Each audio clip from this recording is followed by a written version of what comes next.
Sungguh-sungguh Allah sangat ridho ketika seorang hamba itu makan ketika sesuap nasi dia muji Allah, ketika minum seteguk nasi dia muji Allah. Itu kalau orang diridhoni Allah itu wali betul. Itu untuk jadi wali itu gampang, kamu makan ridho, kamu ninjak buminya Allah ridho seneng, kamu hidup keseharian aman seneng. Nah ini supaya sampean kita semua ngaji betapa panduan Rasulullah untuk menggapai ridho Allah itu banyak yang keseharian sekali. Saking kesehariannya banyak dalam hadis dan itu sahih. Nabi menyebut hal-hal yang keseharian. Hatta ma tas'alu fi fimra'atika, kamu punya uang kemudian istri kamu bisa makan itu ibadah. Bahkan sebagian ibadah itu dicontohkan Nabi yang akhirnya diprotes sahabat. Yaitu wa fi buti ahadikum sedekah, kamu menggauli istri kamu itu ya sedekah. Sampai sahabat bilang yang benar ya Rasulullah. Ayati ahaduna syahwatahu wa huwa lahu ajrun. Masa urusan biologis, urusan syahwat kemudian dia dapat pahala. Nabi menjawab, alaysa lawadu'aha fi haramin akana alaihi wisrun. Bagaimana kalau dia meletakkan ke yang tidak benar itu kan dosa. Nah, hal-hal seperti ini yang saya ingin teman-teman semua. Saya juga agak ingin ngaji demi Anda juga agak ingin. Itu dosa sekali ngaji kok pesanan kelompok tertentu itu enggak boleh. Islam itu untuk semua. Jadi ya cuma karena di depan saya jenengan ya seakan-akan jenengan korbannya. Itu ada ilmunya dalam usul fikih itu. Jadi orang itu harus ngaji usul fikih. Nama yang disebut, mungkin Mas Sufyan masih ingat zaman ngaji usul fikih. Nama yang disebut itu tidak jaminan sebagai prioritas perintah. Jadi misalnya gini, kebetulan yang di depan Nabi itu Abu Dzar. Nabi ya bilang, ya Abu Dzarin ini uhibbuka misalnya, atau ya Mu'ad ini uhibbuka, atau ya Abu Hurairah ini uhibbuka misalnya. Banyaklah riwayat yang Nabi nyebut ya Abu Dzarin, ya Mu'ad, ya Abu Hurairah. Kemudian misalnya Nabi meneruskan khitab, ini uhibbuka, saya mencintai kamu, fakul dubur sholatin, atau sebagian riwayat disebut fala tada'anna dubura kulli sholatin, Allahumma inni ala dzikrika wa syukrika wa husni ibadatik. Saya mencintai kamu, siapa saja. Mu'ad bisa, Abu Dzar bisa siapa? Saya mencintai kamu, mohon kalau habis sholat kamu jangan lupa wiridan Allahumma a'inni ala dzikrika wa syukrika wa husni ibadatik. Ya Allah, tolong kami permudah supaya mudah ingat engkau. Anda tidak bisa mentang-mentang, wong nama saya Parmin, nama saya Purnomo, itu yang diperintahkan Mu'ad misalnya. Jadi yang disebut satu, tapi khitab itu untuk siapa saja. Saya teruskan. Jadi saya mohon semua kita melakukan kebaikan itu kalau dalam kaidah fikih disebut al yakin la yuzalu bisyak. Banyak kebaikan yang kebenarannya itu 100%. Tidak punya efek samping ke pihak lain, ke kelompok lain, ke komunitas lain. Itu tadi misalnya Anda makan dan itu murah sekali, hanya butuh satu piring. Setiap punyaan kamu muji Allah, setiap minum kamu muji Allah. Itu redaksinya Rasulullah SAW disebut Allah sangat ridho ketika seorang hamba makan, kemudian dia memuji Allah, atau minum kemudian dia muji Allah. Logikanya gampang. Negara seperti ini yang kamu harapkan bentuknya kayak apa, mertua, ipar, komunitas, tetangga, itu nyata terjadi itu kan belum pasti. Sementara yang mesti terjadi adalah kamu butuh makan, kalau tidak mati. Butuh minum, kalau tidak mati. Butuh bumi yang nyaman ditempati, kalau tidak kita juga mati. Sebab itu Allah kalau menyebut nikmatnya itu hal-hal yang keseharian. Alladzi at'amahum min ju'. Allah itu siapa? Allah itu yang menciptakan kamu bisa makan. Tidak berlebihan. Allah itu yang menciptakan kondisi sosial itu ideal. Zaman Nabi itu ya ada orang munafik. Orang-orang pilihan Allah itu juga diuji orang sekelilingnya yang macam-macam. Semua diuji sesuai konteks zaman dan waktu. Nah, tapi ada ibadah-ibadah yang selalu disarankan Nabi. Sampai Nabi itu pernah ditanya, ayul islami khairun ya Rasulullah, Islam terbaik itu gimana? Jawaban Nabi itu unik. It'amu to'am. Islam terbaik itu ya makan-makan, santai-santai. Ketika Allah menyebut beberapa kebaikan, falak tahamal aqobah wa ma adrokan Allah mal aqobah. Terusannya apa? Fakku raqobah. Terusannya apa? Au it'amun fi yaumin di masghubah. Ya, atau acara makan-makan itu juga Islam. Kenapa? Ya bayangkan kalau tidak ada makanan, kita mati kan? Kondisi sosial tidak ideal itu Anda masih gak apa-apa. Tapi kalau Anda tidak makan, Anda tidak minum, Kamu punya istri cerewet masih bisa hidup, punya mertua cerewet masih bisa hidup. Tapi kalau tidak makan bisa mati. Berarti penting mana istri sama makan? Penting mana? Makan. Semoga istri Anda dengar, nanti kamu disuruh makan tapi pulang deh. Itu kalau dibahasakan makan masih memahami. Penting mana nasi satu piring dengan istri. Nggak ada nasi mati, nggak ada istri belum mati. Penting mana? Gak berani jawab kan? Nah, ternyata Anda ada garang kan di depan istri.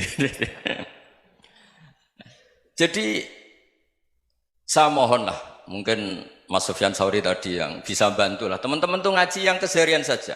Karena kita nyari ridha Allah itu berdasar firman Allah. Dan firman Allah itu menyebut keseharian tuh riang, gampang. Yaitu tadi misalnya wa min ayatihi manamukum bil laili wan nahar. Termasuk ayat-ayat Allah itu kamu tidur. Maka dulu itu ada guyonan, ada tokoh Mu'tazilah, kelompok dalam Islam yang berpikir manusia itu bisa menentukan ikhtiarnya sendiri.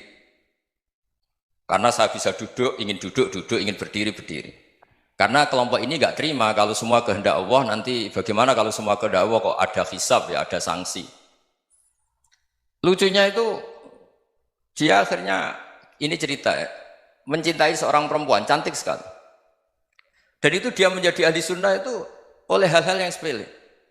Karena istrinya cantik, ya namanya suami istri hubungan intim. Terus ditanya, Mas, masih ingin lagi? Masih. Silahkan diulang lagi. Wah ya tidak bisa. Katanya manusia bisa menentukan yang diinginkan. Itu tobat itu. Itu nggak bisa ditobatkan Mas Sufyan Ats-Tsauri. Orang cantik yang mudah nobatkan orang itu orang cantik. Segampang itu. Akhirnya kita tahu, makanya kalau dalam kitab Hikam itu disebut al-aqil mayyakul madza yaf'alu wa hubi wal ghafil mayyakul madza af'al. Orang yang punya akal karena sadar ini wilayah Allah, semua milik Tuhan.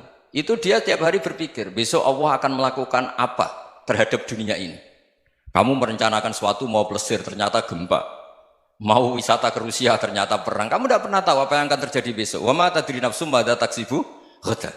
Tapi anda semua kita ini sering punya jadwal permanen. Makanya saya kalau diundang siapa saja, sana takdir. Yang jelas Gus ini acara penting. Ya masih acara penting nak pangeran ngersakno piye? Kok ape dadi pangeran? Kamu kok mau jadi Tuhan? Itu kadang ya kiai. Penting Gus acara ini jenengan harus memastikan bisa. Loh kamu itu yang ngajarin tauhid, sesuatu itu biadillah kok bilang-bilang apa pasti. Kalau maksa terus tak tobatkan loh kamu kata saya. Ya kalau gitu Gus bilang insya Allah. Wah itu hati saya, fisik saya, roh saya sudah bilang insya Allah. Tidak usah kamu latih kata saya.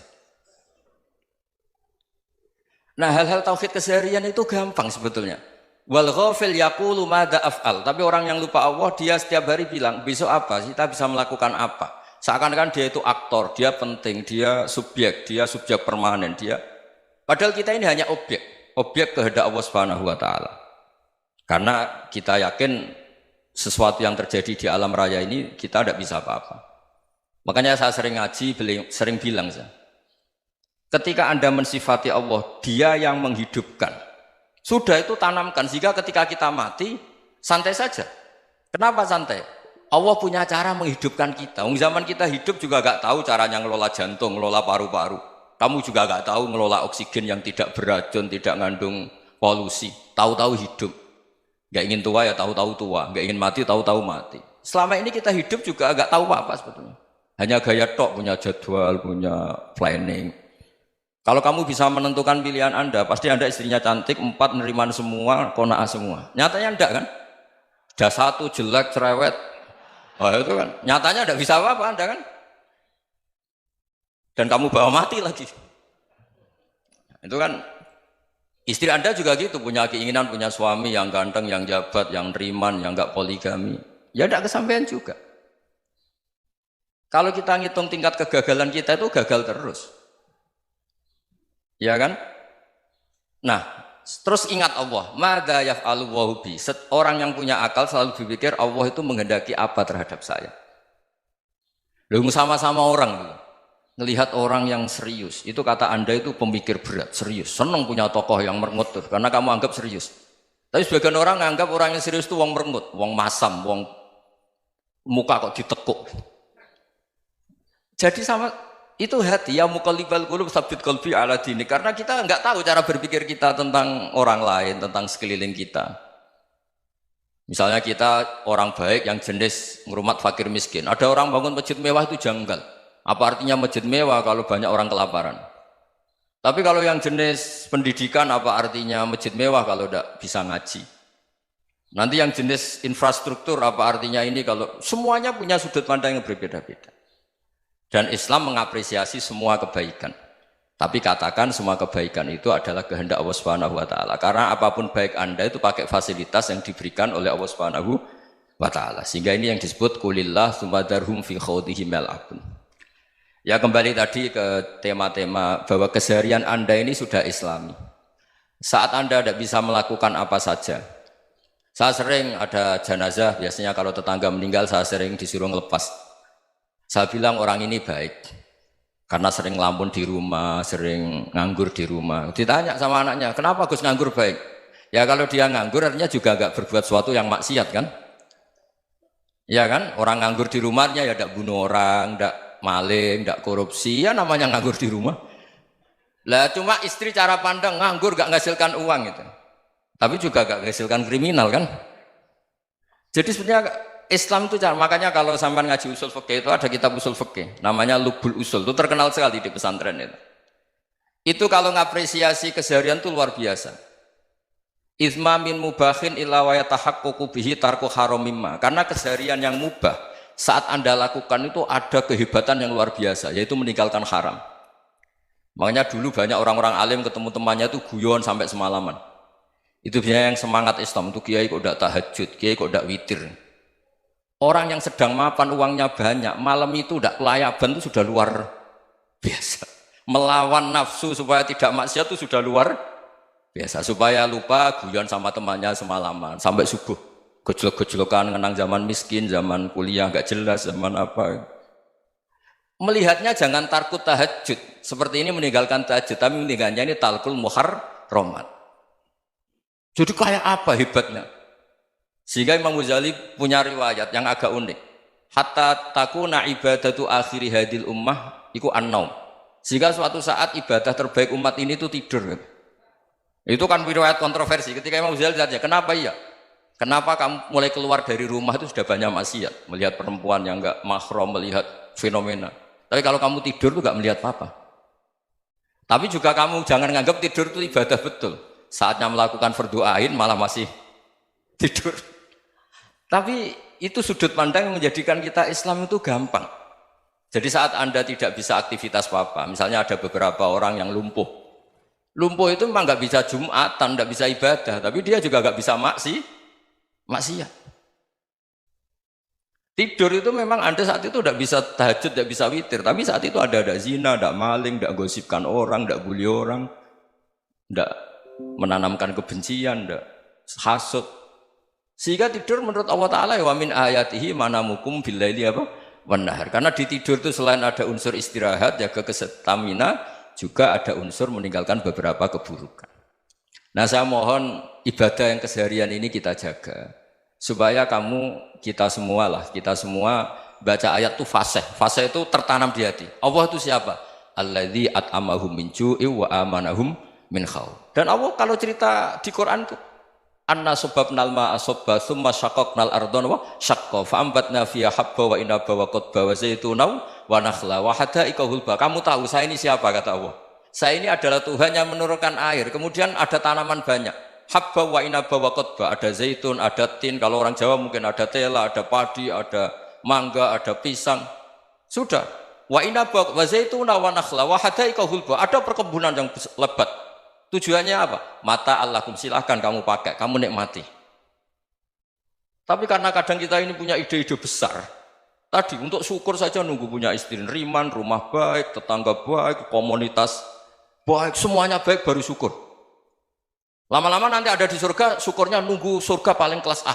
Itu sudah ada yang menghuni Rasulullah, kamu nggak boleh di situ. Masa untuk syukur saja? Repotnya Masya Allah. Jadi mohonlah Quran yang kalau Anda hafalkan juz sama itu kan ada ayat-ayat yang kayak tadi. Ya, fal yang dzuril insanu ila ta'ami. Coba lihat Apa yang kamu makan ya? Dari mana? Dan untuk mempertahankan hidup kamu keseharian. Jadi jangan kira ibadah itu harus membentuk komunitas yang versi Anda. Ibadah itu harus yang hal yang mulu-mulu. Kesehariannya Anda alami. Loh ini saya tidak bikin-bikin. Saya ngaji bukan karena berdasar pesanan. Itu ayat yang saya baca kan betul ada ayatnya kan. Fal yang dzuril insanu ila tu'ami anna sobabnal ma'a sobba thumma syaqaqnal ardo syaqqa fa ambasna fiha habba wa inaba wa qadba wa zaituna wa nakhla wa hada'iqa ghulba. Terusannya apa? Mata'al lakum, silakan kamu nikmati. Mata itu silakan kamu nikmati. Ya kayak sampean dikasih hidangan ya makan. Ya sudah makan, habis makan ya minum, habis itu ngantuk ya tidur. Ya sudah normal-normal saja. Kayak apa indahnya Islam? Tapi Anda mencari Islam yang gimana lagi? Nah itu yang diajarkan guru-guru kita, diajarkan sanad kita sampai Wali Songo, sampai Rasulullah SAW. Bahwa pada akhirnya ada jihad, ada perang. Itu dulu memang perang, bukan membunuh, beda. Dulu kita dijajah Belanda ya perang, dan itu normal karena kita dijajah. Jadi ketika orang lain ingin baik sama kita, wa in ahadum minal musyrikin astajaroka ya fajirhu hatta yasma'a kalam Allah. Kalau mereka ingin baik ya kita baik. Makanya ada istilah mustakman, mu'ahad. Kalau mereka ingin damai, berdampingan dengan kemajmukan ya itu yang lebih baik. Karena memang Islam menghormati proses perdamaian. Wa in janahu lis-salmi ya fajnah. Kalau ingin damai ya kita harus